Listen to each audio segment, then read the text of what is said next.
officially broadcasting, That's talking live. about our fears as leaders, and Emily was going. Yes. Okay. So I am a manager.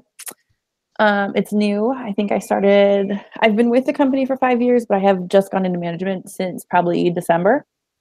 So it's still a lot of learning. It's still a lot of, trial and error. That's my learning method. If it doesn't work, try again. Yeah, that's really all I got. Congratulations. Thanks. And did you move for your job? No. My lease was up with my roommate, and it was just kind of like that time. I'm originally from Michigan, and then I moved to North Carolina, and it was just kind of like that time where I felt like, where things like aren't really moving, and you're not really like, I wasn't being challenged, I guess is a good word to use. And so thankfully my job, I can just transfer pretty much anywhere. So I put in transfer, and my friend lives here in Chicago, and I said, off we go. That's great. So this is like day 3. Does anything stick out to you though about your leadership position now and being uncomfortable or like scared to go forward in that, or just I think the hardest part was going from like, because I've been with them for so long, like on the same level as them, it was hard to step up into management and for them to still kind of like turn from going from like a coworker and a friend to someone who is now your boss or someone who is now in charge of you. I think those relationships were a little bit hard. And there was like 1 or 2 people who were really just more the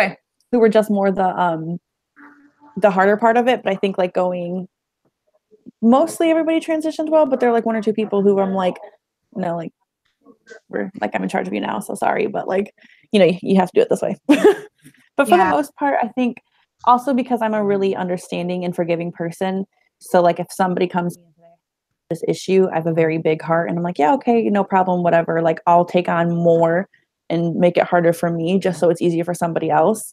And so I think a lot of times I find that I'm always staying late, or I'm coming in early, or I'm doing more than I was supposed to be because I'm like making it for somebody else, which is hard too. But those are like the 2 things that I've seen. I can really empathize with being a little uncomfortable from going from a follower role to a leader role. I wasn't on the leader part of it, but we worked in a close, I think it was like a 4 to 5 person team, and our manager stepped down, and we had one of our team members move up into the manager role. So it was interesting trying to, I guess, get used to, because you don't want to act around your coworkers like you act around your boss, right? Right. You present a more formal appearance, but once it's easier to put boundaries first than have to reform them. Right. You know what I mean? So it's difficult and it is uncomfortable. So. But it sounds like you're doing pretty well with it. It hasn't been too bad. Like I haven't started at the new place yet. I will start next week. But it'll be interesting to see because this is my first time transferring as a manager. So it'll be interesting to see when I go in, like they only know me as that versus, the people who used to know me beforehand. So that'll be interesting to see. So I guess we'll see. I think that would make a big difference. To me, it would make a big difference. Like, you guys have been talking about, it's hard to transition, and somebody who you were going and having drinks with after work, you now have to, reprimand when something's going wrong, or say, hey, I need you to stay late. And, asking them to do stuff it puts you in a different position than somebody, when you're just coming on and you are the manager. There's no question. They don't know anything else about you. So that'll hopefully make it easier for you. I don't technically have a management position in my office, but for some reason everybody thinks I am. So they come to me with a bunch of stuff. So I'm that person that has no problem taking on anything that they throw at me, and I'm the yes girl that'll go ahead and do it and handle it. Which could also be detrimental and not a great thing to do. But I think for me, the hardest thing about the idea of being like a manager or, my fears is talking to people, because I am, very friendly and outgoing. And I hate being, pardon my French, the asshole. I hate being the one that has to lay down the law. And I also have a little bit of a short temper. So when errors happen, especially when I think they're kind of what I would say stupid errors, something that could have been easily you know, sidetracked, it gets my blood boiling, and it's really hard to just calm down for a second. So that's something I'm working on. But it is definitely a fear of mine that they would put me in that position and I would snap, and then I would be the one fired because I'm the one basically being the boss that I would hate to work under. So, but at least I know it. And I mean, it is a fear though that could happen. Yeah, that's what I was going to say, is that you're showing improvement just by acknowledging that it could possibly be a problem. And that's part of it. I think everyone's been in the program for a pretty long time and probably learned about emotional intelligence. That's part of it, right? Being a leader, being emotionally intelligent, and part of emotional intelligence is knowing your own reactions. So that's important. I can be just like that too. I get pretty passionate about my work, but I'm not technically in a leadership position either. But I work as the only compliance specialist in my company. So I'm the person that people go to with a lot of questions, and I'm basically the only person in the organization that can answer those questions.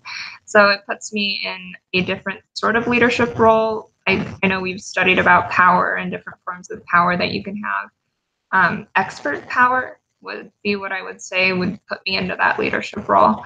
But it's my fear is that the more I grow in this position, the more my work becomes sort of spotlit. So as I grow into a better leader and as I grow throughout the position, I'm kind of more in the middle of things than I usually like to be. I like to be off to the side behind my computer. I don't like speaking to big groups of people. And in my position, the risks are sort of big. So if I make a mistake, we could lose the ability to offer like courses or education providers. You know, we could lose the ability to have product in a certain state. So the more and more I go, the kind of more fearful I am of making an error. Yeah, and that really puts you as a leader, being the only person there, because you do have to lead everybody else and show them what you're doing and what's going on. So that's a difficult position, especially if you're the one that wants to be hiding behind your books or hiding behind your computer to be in that position. But you know, you obviously seem to be doing it well. You're continuing to succeed. No. How long have you been with the company? Well, but it's stressful, right? It's stressful. Yeah, of course.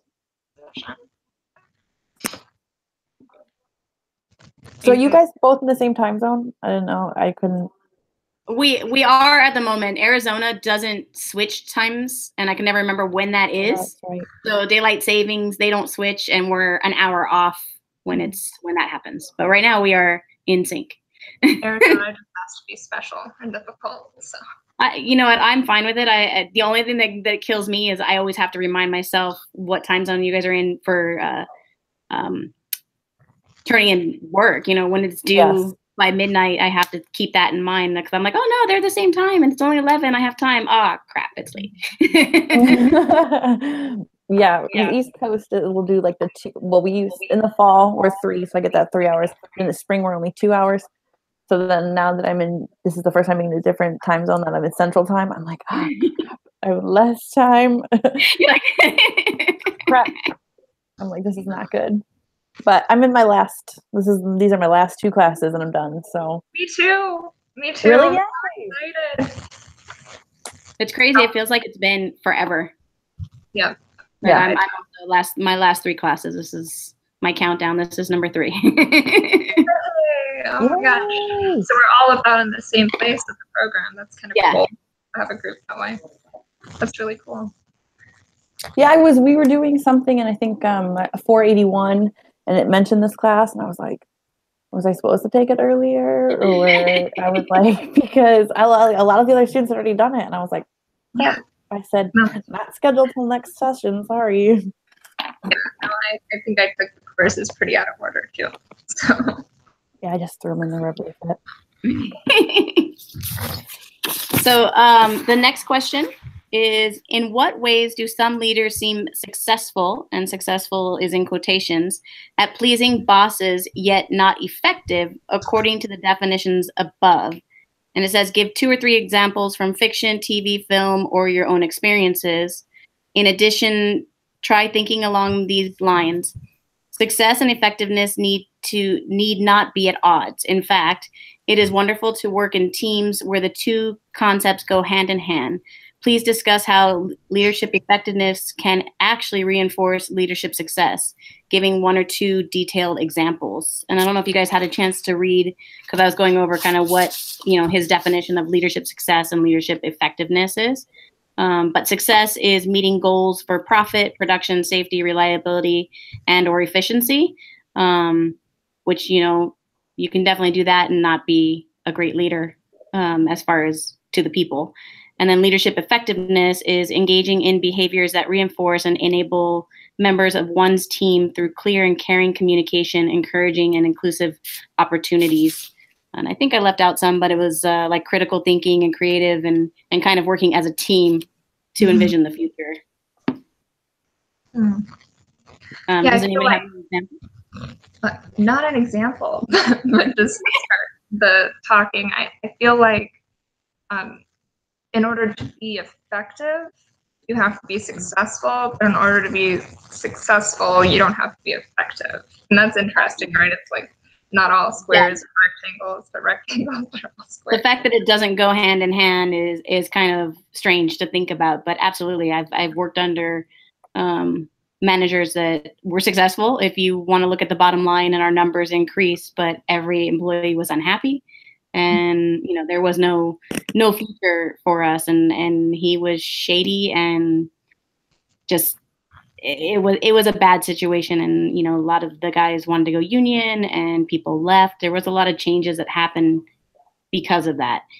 But as far as management was concerned, he was great because he was getting the numbers done. Our profits were up, overtime was down. There, what they were seeing was not what we were seeing down below. Yeah, I can empathize with that. We had my organization now bought the organization that I worked with prior, and there was a big hoopla about how now that we were 2 competitors, now that the 2 competitors are combined, we're going to be so successful. Our market share is going to double. This basically was half. So it was almost a monopoly, almost half. But they were so confident in making that transition. And you could tell in the first quarter that we were all working together as a team that, yes, we were beating our numbers. Yes, we were meeting our goals, but no one was happy. And it's just like how you said, we were a successful organization, but our leadership wasn't effective because we never saw each other as part of the same organization. It was so bad that after the first quarter we were together and we moved into the second quarter, that people were still calling themselves from the old organization's name. So it would be like, we were acquired by Team B, but Team A in our original location still thought of themselves as a whole different organization. Yeah, so to me, leadership means, and leadership effectiveness means that you bring a team together to work together. And we were not working together at all. Right. Mm-hmm. We had something similar at my company because we were purchased by, we were mom and pop. We were purchased by a corporation, a publicly traded corporation, and it was never, no matter how much they tried, the synergy was just, they called it synergy, trying to get us all to work together. We never did, and we never could.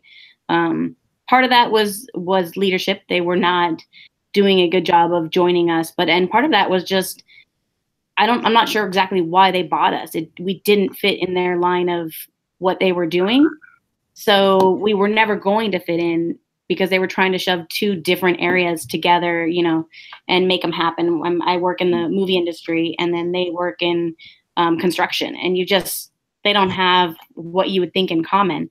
They had like a little movie industry side of their construction area, but it's not the same as what I do. So it was always a problem, but it was always whenever we had, because they put us on their computer system. So whenever you call IT or call HR, they had no idea who we were. And it was like you said, that team A, team B. I'm like, well, yeah, I work for Cinelise. They're like, oh, well, we don't have Cinelise. What is your Hertz email? Like, I don't have a Hertz email because I don't work for Hertz, but I did because they owned us, but they never changed us over to their email. So everything was a fight. And I don't think they ever gave proper training to anybody in management on either side to make it cohesive and, make everybody to try to work better as a team. It was constant bickering in even the meetings that I got to attend was just constant pushing back at one another because nobody wanted to be a part of the other. And eventually they wound up selling us off because of that.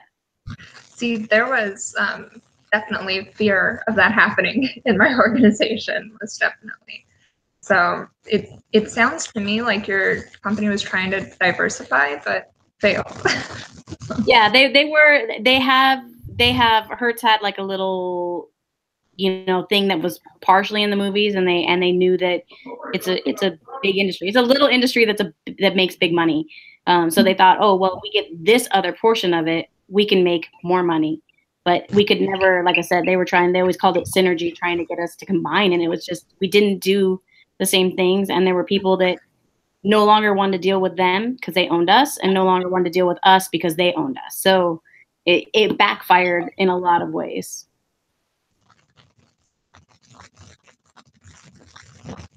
Emily, have you ever had any situations like that? Or?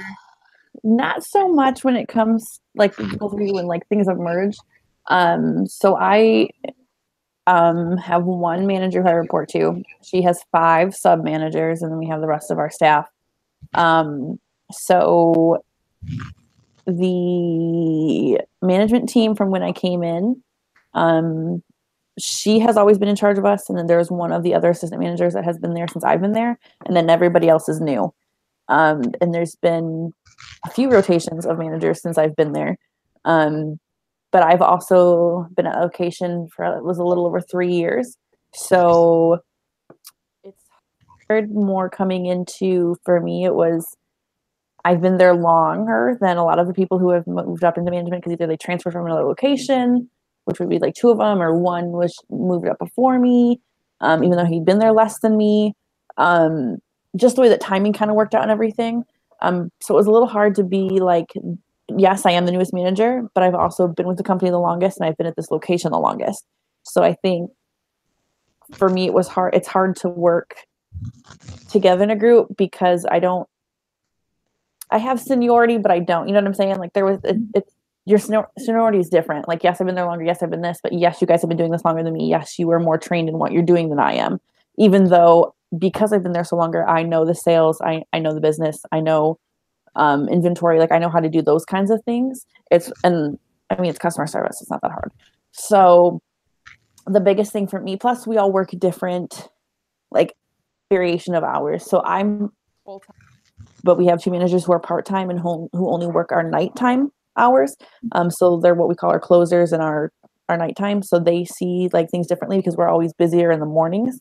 So for those 3 or 4 of us who worked in the mornings, it's always things that we see, and we'd have to go to the night staff and say, okay, like this is what's going on during the day. This is the problems we see when we come in the morning, but we don't know what it's like on the night side time of things because we don't work nights, because we don't see and work with that part of the staff to know like what the issue is. And even when we had meetings, it was very like, they weren't helpful. I don't know how to, like, we always talked about like, okay, yes, this is what we're going to do. This is how we're going to fix things. This is how we do it.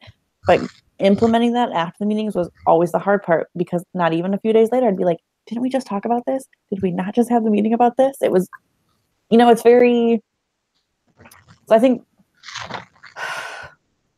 and even with my store manager, the one, I think we got to a point where we respected one another, even though I do things differently than her, because I have previous history with 2 other managers.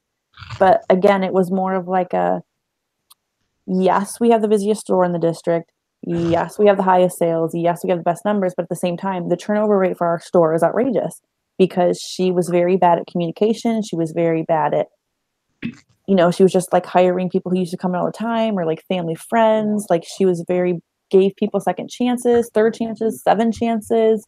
We had a lot of people late, a lot of people not come in, a lot of people make excuses. And so I think that was also a big issue too, is like, again, to our regional director and to our people up there, yeah, you see that we have good numbers, but you don't see like the inside part of the store. Like, we are obviously not being successful as a team, because we have all the, like, these little issues that we have. So, I mean, that's kind of, I think. Yeah. I could totally see that. You were successfully running a store, but were you effectively doing it? No, because no one got along. People were leaving, and it just wasn't. Right. And I think, like, again, I think numbers can only show so much, because yeah, we're the busiest store, but is that because we're being an effective team, or is that just because we're in a location where people just keep continuing to stop? You know, I think that has something to do with it too. And I don't think people, I like it, well, not I say people, but a lot of people don't take that into consideration too. They're just like, oh yeah, they have good numbers, like this, that, the other. And they let us go about our way. It's like I'm outside, my store is outside a Subway where everybody walks by constantly all day, where my store is sitting, you know, over on some quiet road and you know, that nobody ever drives down. That's, you can't compare the two when it comes to, I see that. But I am glad to hear that I'm not the only one that sits in meetings and then walks out, and 2 days later I'm like, didn't we have this conversation for like a time? You're definitely not the only one. It's terrible. I will send out texts and I'll be like, so per the meeting the other day, we were told, so, like, not to be mean, but like, just saying, y'all, like, I don't get I get it. That kind of goes back to number one. That's like one of my fears, because I'm one of those people that'll roll my eyes, and you know, as a manager, I can't do that. I'd be like, yeah, no, we've discussed this. This is like the 10th time we brought this up, so let's just not talk about it again, because we're obviously not going to change it. Same. Honesty is not always the best policy. Like, I was trying to think of examples of this, like in movies or TV shows. I'm sure something like The Office, but I don't really watch it. I don't think they were successful or effective in The Office. And that's, I didn't know if they were successful. I knew they weren't effective, but you know, they all got along and there was always some drama. So I never watched enough to know. So I was trying to think of that, and I don't watch enough TV to, you know, maybe Office Space. Have you ever seen Office Space? Oh, I love that movie. Yes, absolutely. Yeah. So I think they were making their numbers. The boss was successful. That you see the meme floating around. Yeah. But of course they weren't effective, because there's that one guy who didn't even know what his job was. There was another person whose job was to take information from point A to point B, and he was like, point A to point B, yeah. And he's like, well, what do you do? I give him the information so that he can do something. Yeah. So yeah, that would be like a Hollywood example of or you know, it's funny when I think of that movie and they're interviewing everybody on what they do and everything. We had a point when we were purchased, and they came in and kind of did the same thing. They brought everybody in, and I kept going back to that movie, like, what are you talking about? Like, you want a list of everything? It seems like anytime they sell us, that's what they want, a list of everything that you do. Well, they're interviewing you for your job. Yeah. But they also, they sent somebody at one point. They sent people over here to follow the guys in our warehouse, because they pull orders, load them, basically to count steps.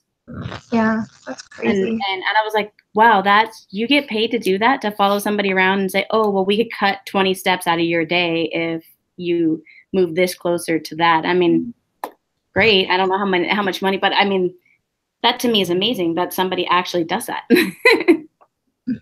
Yeah.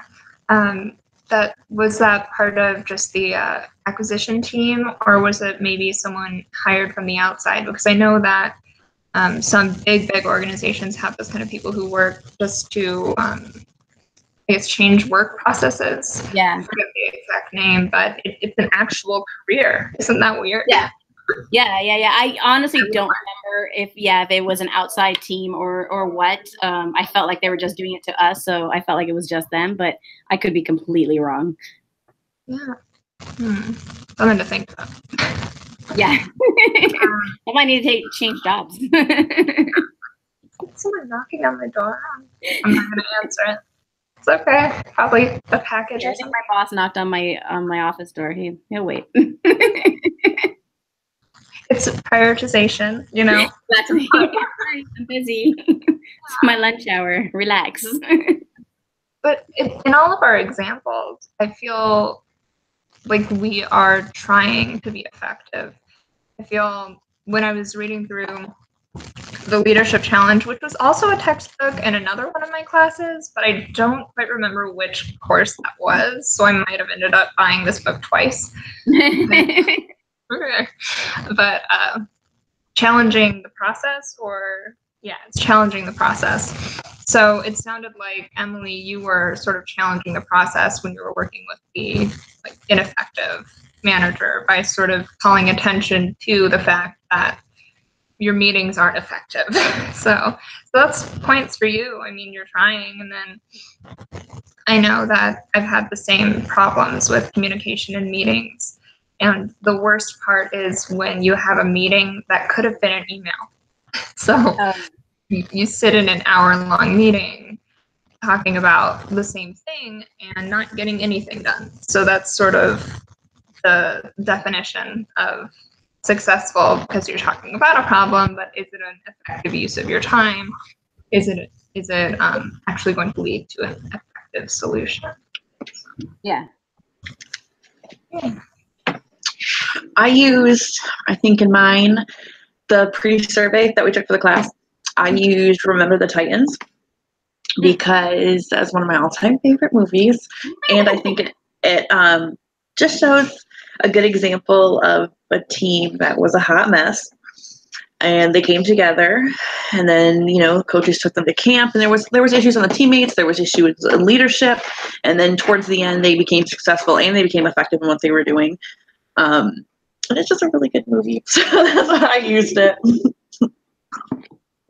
Oh, I like that movie. It's definitely one of those like feel good, I've got chills, like yes. Yes. I like that. He asks in the 1.2b for us to discuss how leadership effectiveness can actually reinforce leadership success. So we've been talking about it. Yeah. But you know, a lot of what we've talked about is how, you know, we have people that are, you know, places, or we've worked for people that are successful, you know, businesses that are successful, but the management hasn't actually been effective.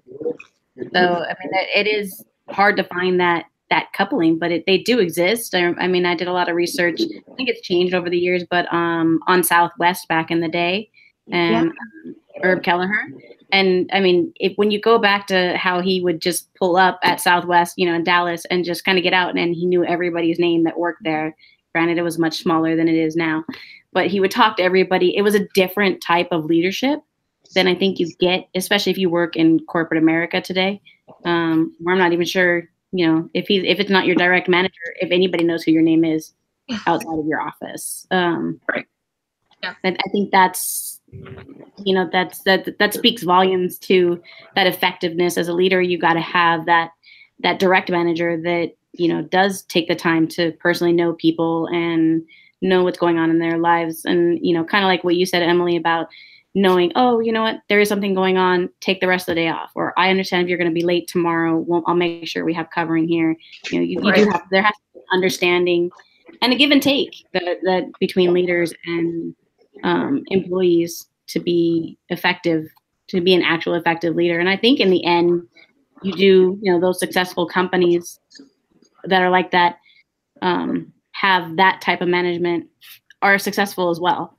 You know, it's and sometimes it's luck of the draw of, you know, what's big at the moment. You know, it's could be great to work at Amazon. They're great and everything's going. But if everybody decided to buy locally tomorrow, probably suck to work there, because everybody would be upset and their numbers would drop. So, I mean, if everybody gave up coffee tomorrow, coffee causes cancer, and nobody bought coffee anymore, everybody who works at Starbucks would be pretty unhappy. So I'd be very unhappy. I wouldn't be giving it up. I would deal with the cancer, but that's just me. Well, I like that you brought up Southwest, because I feel like that's a really good example of successful meets effective. because part of if successful is meeting your numbers or making a good business decision, Southwest, I don't remember the details, but they took advantage of a route that went, I think, from the West to California, and that was part of the reason why they were able to make as much money as they did, as they kind of took advantage of this like loop of travel that they could offer at a cheaper rate. So that's the successful side of it, right? But the effective side of it was the culture, who you were mentioning. Absolutely. Well. Yeah, the culture of everyone, and that's what stands out most to me. Is if you're a pilot and they need help unloading bags, you're going to unload those bags. So to me, that's sort of challenging the usual hierarchy, and it's sort of leading to a reflection of yourself as a team member, deeper than it would be just like, I am the pilot, I am going to fly this plane, I am the stewardess, I am going to give you soda. It's different. It gives everyone more of an importance, which I think is the underlying effectiveness of it. Yeah, absolutely. You guys ready to? We have 20-ish more minutes. Do you guys want to move on to the Malala part of the discussion, or does anyone else have anything to say about the effective, successful doohickey? I think we can move on. I think we can move on. Alrighty. Does anyone want to just read that prompt? I can read it too. I can read it again. It's now let's think about Malala, who was introduced in our discussion board. At the risk of raising dark clouds or raining on anyone's parade, let's, for the purpose of this discussion only, imagine that Malala might not be very successful at changing the world within the next few years. In other words, imagine if Malala might be deemed an unsuccessful leader by some measures. Why then should she struggle onward if she cannot win? For a truly meaningful dialogue with your commenters, consider some different angles to the scenario and back up your answer with examples, evidence, arguments in which you cite or mention one or two sources. All right. Interesting. Yeah, that one's tough because it's so overwhelming when you read her story and think about her age. Like I don't know how old either of you are, but I'm 42. I'm like, she's done so much with her life, and she is literally half my age, and she's a Nobel Peace Prize winner, and just an amazing young lady. To have that fortitude and that conviction of whatever, it doesn't matter what your belief is and whatever it is that you follow through on, but to have that kind of conviction and follow through on a topic or something that means that much to you is just incredible. I can barely decide what I want for dinner. Well, she's so brave. That's what stuck out to me the absolute most about her. If that had happened to me, I don't think I would ever ride a bus again. I don't think. Nope.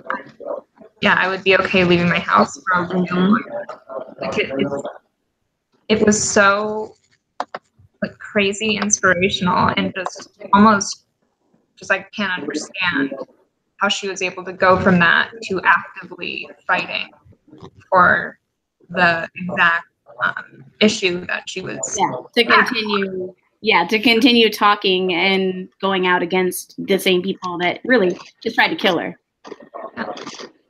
Yeah. No, it's really interesting.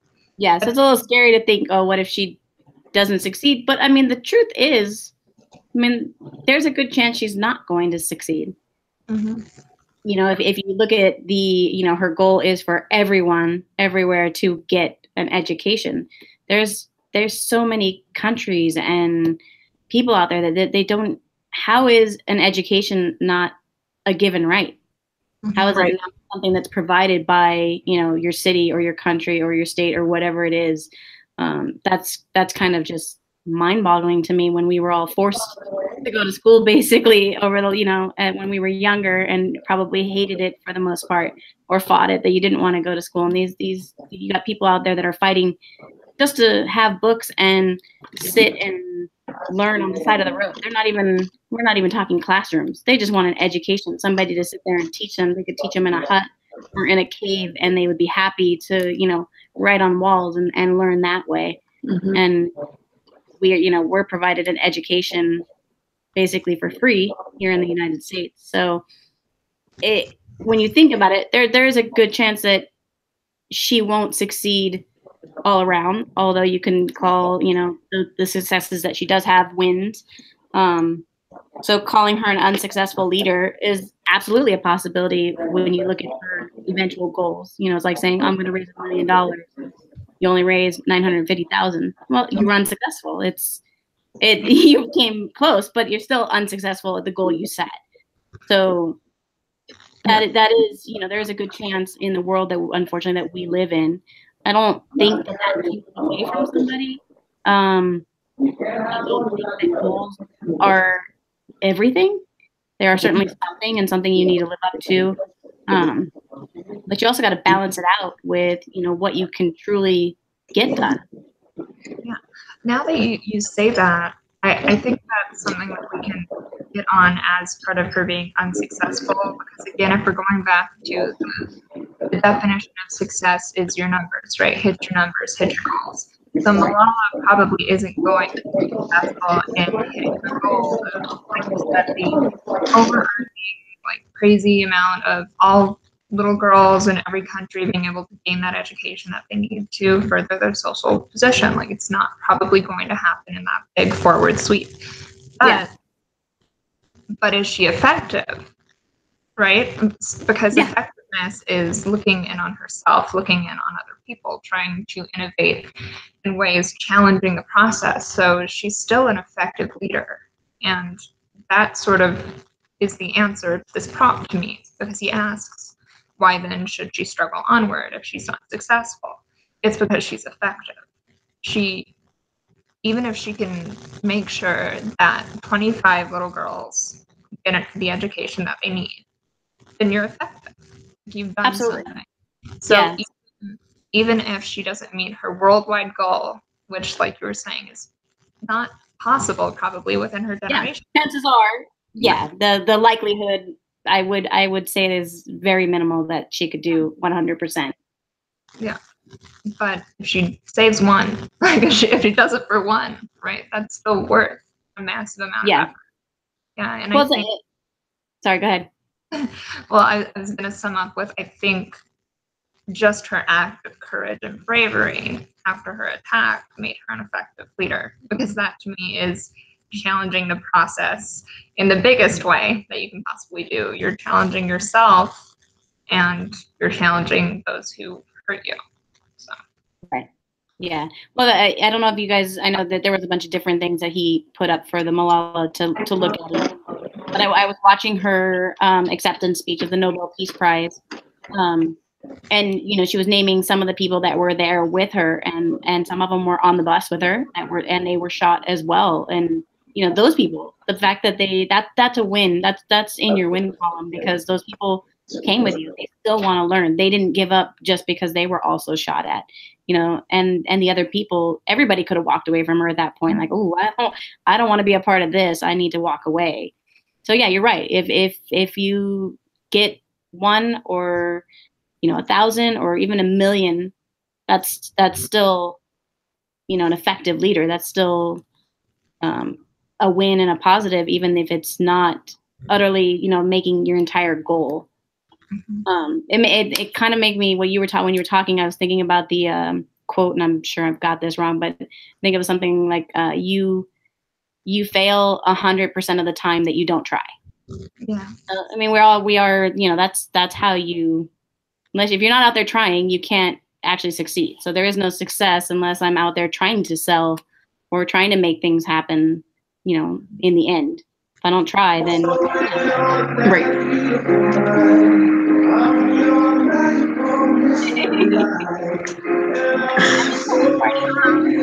I'm sorry. It's my roommate. That's why I'm like, you can see like my thing going in and out because I'm like, shh. Like, stop. Yeah. No, I was looking at some of the speeches that they made. Like Emma Watson and Malala had some similar not, I don't want to say that their childhoods were similar because they couldn't be more different. Yeah. One thing that Malala cites and another that Emma Watson also cites is that they are the people they are today because their family chose to not treat them as a daughter, but rather treat them as so a child. So without those kind of gender norms and stuff like that. So it makes sense to me that Malala would want that for the rest of the little girls in lesser developed countries. Mm-hmm. I think one thing that's not really like stood out to me, but that I always was like for me looking at it, I'm always this type of person, is she is, I mean, she was obviously successful and she was obviously done at a very young age, but now because I did looked at other sites to kind of do some more research about her. I cannot talk today, but she is now studying at Oxford.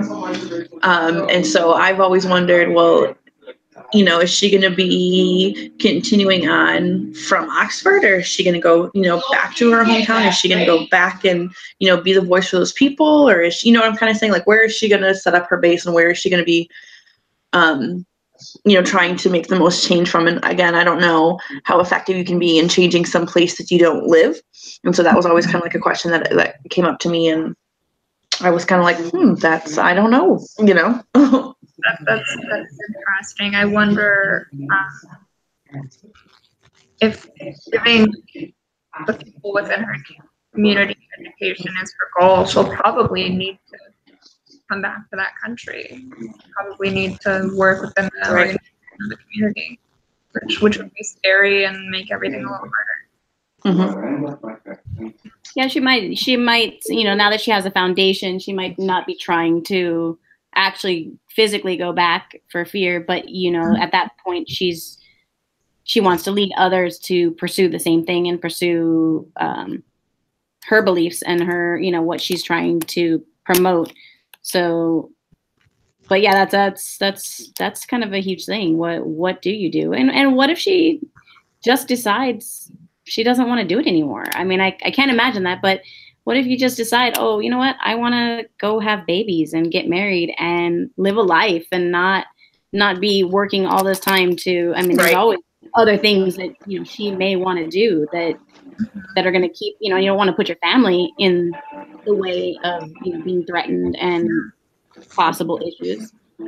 So I mean, things could definitely change. She's young, or she could find something else that she wants to. Right. Mm-hmm. But just to loop right back around to the instructor's prompt, you guys think of any other reasons why you would continue her struggle in the face of failure? In a different angle.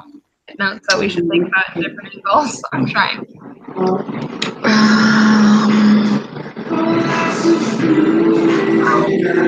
Background noise.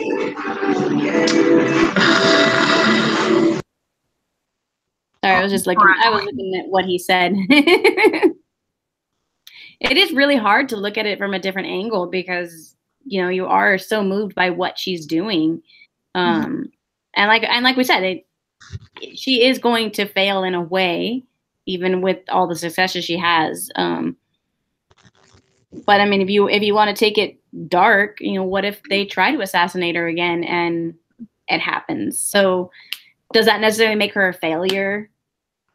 Or maybe her ideas live on because now she's a martyr. That becomes something different, you know. So then, are you a failure or not? I mean, like Martin Luther King, he died very young, but it doesn't take away from, we all know who he is and what his goals were and what was going on. So, well, it's part of transformational leadership, I think, is leading a change and sort of becoming a martyr, if possible. I think Mandela was, at least I think, martyr to me. He went to jail for years and years and years for what he believed in.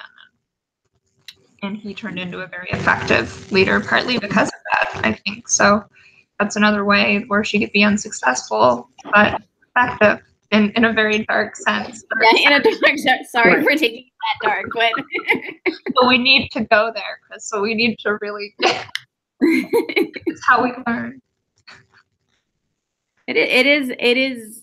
Like I said, it is really. I was reading it earlier because I kind of wanted to go over these and have some ideas, and that last one was the one that really stomped me because I guess because I don't figure her as she's not a failure already.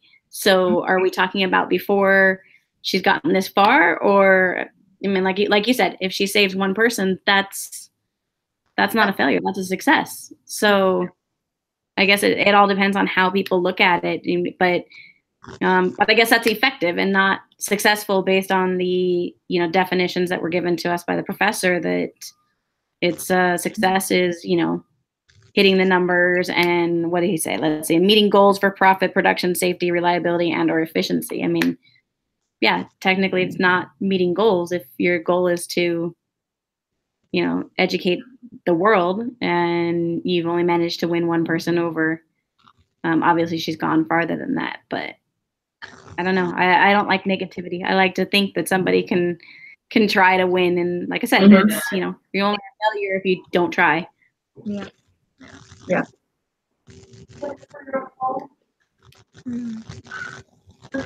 How are we doing on time? We have a little bit. Well, we started. What do you think? We started at like 12:05. I don't remember. I think we should give it like 10 more minutes, and then I think we're good. It's 12:50 now, and technically we're supposed to start at 12. That's still.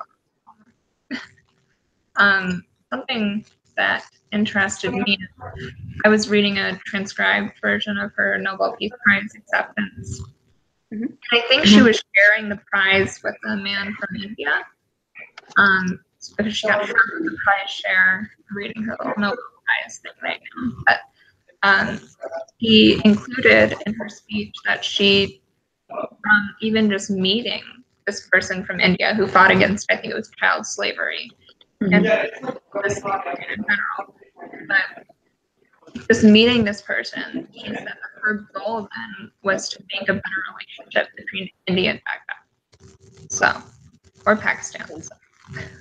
Between India and Pakistan. So that's sort of inspirational to me.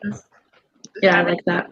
Yeah, two leaders come together and peace prize, and then take it an extra step further, right? So they're reflecting on one another's goals and how they might fit together. Mm-hmm.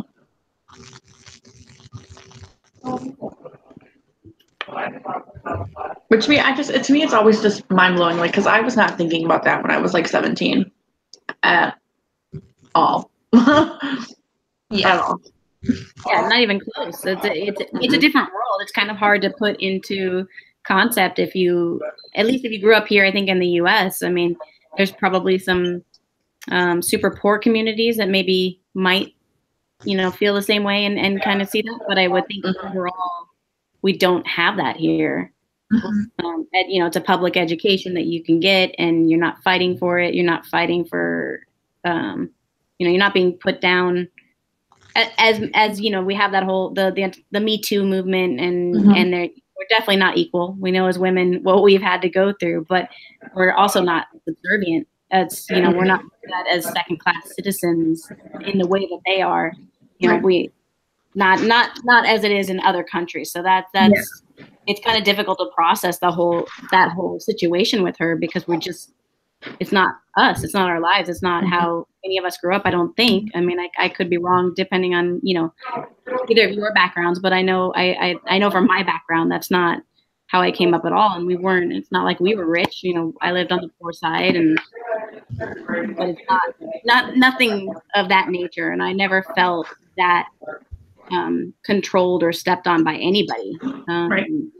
I never felt like a second class citizen. I was always asked to participate and be a part of things growing up, whether that was in work or at school. I was able to participate in sports or academics. I was never said, no, sorry, you're a female, you're a woman, you can't participate. So that's something, just like I said, just completely out of my league of understanding. But maybe that's what pushes somebody when you're pushed down like that is what makes you go, wait a second, why can't I do that?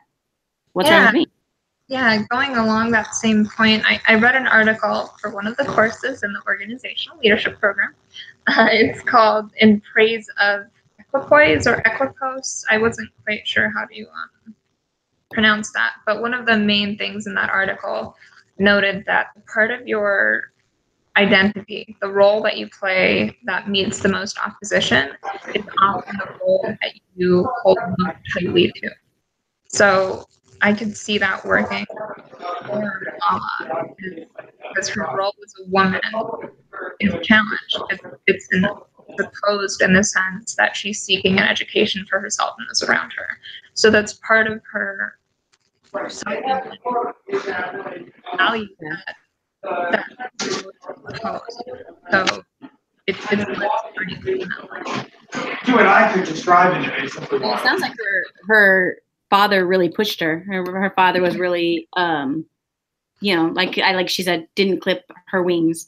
So he wanted her to have an education and be different than the women in his country. I mean, he grew up there. He had to have seen what was going on. So that also speaks volumes. I mean, I don't know, like I said, I don't know your guys' situation, but I know that my family has always backed me. That means the world to me. But reading some of the people's discussion boards this week, not everybody has that. That's I know that I'm very lucky. I'm very close. I have 2 older sisters. My mom, my dad growing up, my grandparents. They were all there, and I was never told I couldn't do anything. I was one of those people that was, hey, you know what? If that's what you want to do, then you want to go walk on the moon, go walk on the moon. That's what you should do. That was go be a princess. Go, yeah. So, and I know I know tons of people, and I know not everybody had that, but it makes a big difference to have a support system. And that doesn't mean that if you don't have a support system, you can't be successful. Cause I've seen that in the world as well, that, I have friends that didn't have anything and, don't even talk to their families anymore. Their families are actually friends that they've kept over the years and met, and they've all become a family on their own because they were kind of pushed out of their families. So, but it's still a support system. It's just one you have to find on your own. Eventually you grow a family. I always say family is not blood.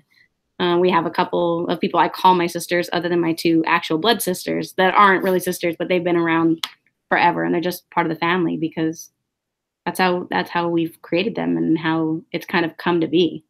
Mm-hmm. Yeah, I think it was incredibly important that Malala had her father, because the father in Pakistan, like, he decides who you are almost, right? Those are the rules, like the cultural rules, the religious rules that they live under. And if we just stop and think, what if her dad wasn't who her dad was? Oh, absolutely. Would she have been able to have that part of herself fostered and grow it so that she would eventually want this? Probably not, right? No. Yeah. Mm-hmm. And that wouldn't make her, in my eyes, it doesn't make you any different person. It's not a bad thing to want something different, and whatever that is, everybody has their own thing that they want to be. But yeah, she wouldn't be the young lady that's, on this crusade for education. And she wouldn't have been probably shot at unless she was just in the wrong place at the wrong time. Yeah, no, I agree. Yeah. But I think we are ready to wrap it up. Probably we have 4 more minutes. Does anyone have any closing thoughts or remarks to make? It was kind of getting awful crazy. Would you have your on the Look, the only reason they're usually both at work, but they're both military, and so because it's 4th of July tomorrow, they had a half day today. So when we were planning this out, I was like, they will be at work. No, he's so loud. Oh no. Child. I guess being in the military, they have a lot to say about leadership. So they can. Well, yeah. Bring them in. Celebrity appearance. We'll have to bring them in. Well, I'm really excited to work with both of you. it seems like we have a really good sort of co-mentor group. So we're all Yeah, I'm excited too. I know that I've worked in groups that not everybody's participated and been there, so it's nice to. It's always nice to have hear what other people have to say and have them actually participate, which doesn't always happen. And Well, yeah. kind of a little bit in the online courses that we don't get this. This is only the second time actually do something and actually meet with each other once a week. And I remember the first time I had it, I was like, "Oh, really?" Because you were just so used to online. That was only like 3 or 4 classes ago, so I'm used to working on my own. It has a master bedroom. It's It actually has a master bedroom, so there's a bedroom with like a queen-size bed in it, and then in the living room there's a pull-out. There's a couch pull-out. I think And you have a kitchen. this is only my second class where we have to like meet. My other class, it was more.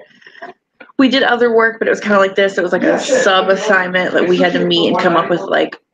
I don't even remember what class it was for. It was a while ago. It was last year.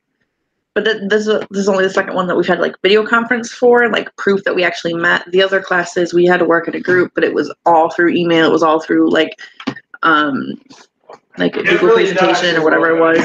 So we didn't actually have to meet like this. So I thought this was interesting too, because I was like, I've only done this once before. Well,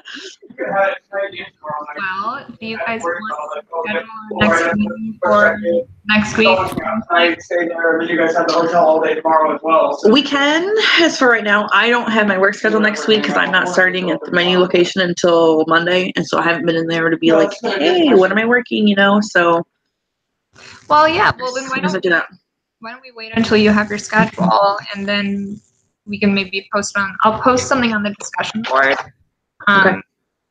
about this and just start like a dialogue on when we want to meet, because I'm pretty flexible. Like I can work from home and maybe like shoot a little hour online with you guys.